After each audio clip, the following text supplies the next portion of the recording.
করেছিল, তা বিডিআর বিদ্রোহ নামে ছড়িয়ে দিয়েছিল। আমার বাবাকে সেই বিডিআর বিদ্রোহে 4 বছরের জেল খাটতে হয়েছে। আমার বাবার কোনো অপরাধ ছিল না। আমাদের এই সেই হারানো সম্মান আবার ফিরিয়ে দেওয়া হোক। আমার বাবা মানবতার জীবনযাপন করছে, কেন আমরা এই অন্যায়ের সাজা গ্রহণ করব? কেন আমরা এই কলঙ্ক নিব? আমরা এই কলঙ্ক থেকে মুক্তি চাই। আমার বাবার সেই হারানো সম্মান আবার ফিরিয়ে চাই।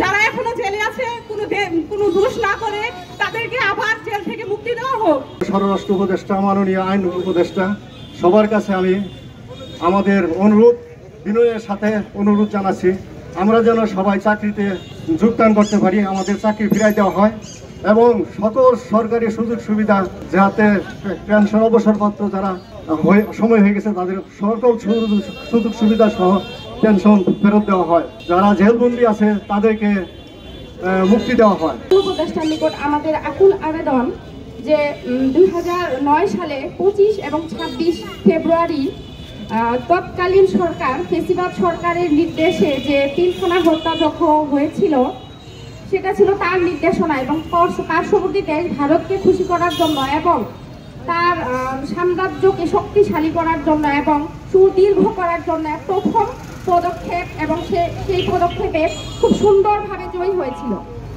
আমরা এখানে আমরা এতদিন কথা বলতে পারিনি। এখন আপনারা প্রশ্ন করতে পারেন, এতদিন আপনারা কোথায় ছিলেন? আমরা কেন সারা বাংলাদেশের কোনো সাধারণ মানুষই তারা তাদের নিজেদের বাক স্বাধীনভাবে তাদের সমস্ত কথা বলতে পারেনি।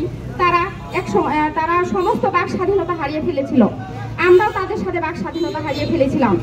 2024-এর জুলাই আগস্টের ছাত্র জনতার গণ অভ্যুত্থানের ফলে আমরা আবার আমাদের বাক স্বাধীনতা ফিরে পেয়েছি।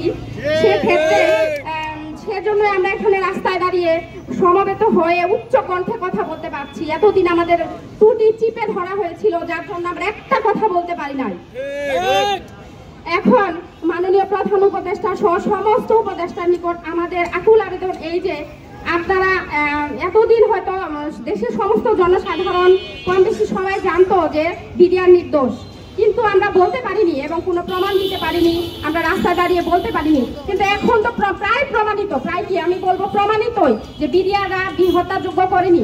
এটা ফেসিবাদ সরকারের নির্দেশে তার সাম্রাজ্যকে শক্তিশালী এবং সুদীর্ঘ করার উদ্দেশ্যেই পরিচালিত হয়েছিল।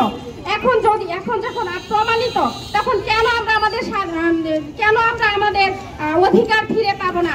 আমাদের সন্তানরা কেন রাস্তায় দাঁড়াবে? আমরা বিডিআর কেন আজকে রাস্তায় থাকবে? তারা থাকবে সীমান্তে, তারা থাকবে দেশ রক্ষার কাজে নিয়োজিত অবস্থায়। তারা কেন রাস্তায় দাঁড়িয়ে কান্না করবো? আমরা কেন রাস্তায় দাঁড়িয়ে আজকে কান্না করব? যদি এটা প্রমাণিত যে বিডিআর হত্যাকাণ্ড করেনি, ফেসিবাদ সরকারের নির্দেশনায় তার দলীয় লোকরাই এই হত্যাকাণ্ড করেছিল, দেশের চৌকো সেনাবাহিনীকে দুর্বল করে দেওয়ার জন্যই তারা এটা করেছিল, তাহলে কেন বিডিআরদের অধিকার ফিরিয়ে দেওয়া হবে না? আমরা চাই যে সকল বিডিআর ভাইদের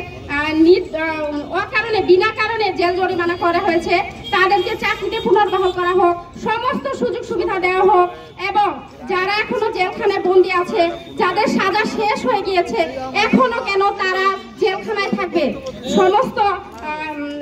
সমস্ত তদন্ত শেষ করে তাদেরকে অবিলম্বে তাদের পরিবারের কাছে ফিরিয়ে দেওয়া হোক।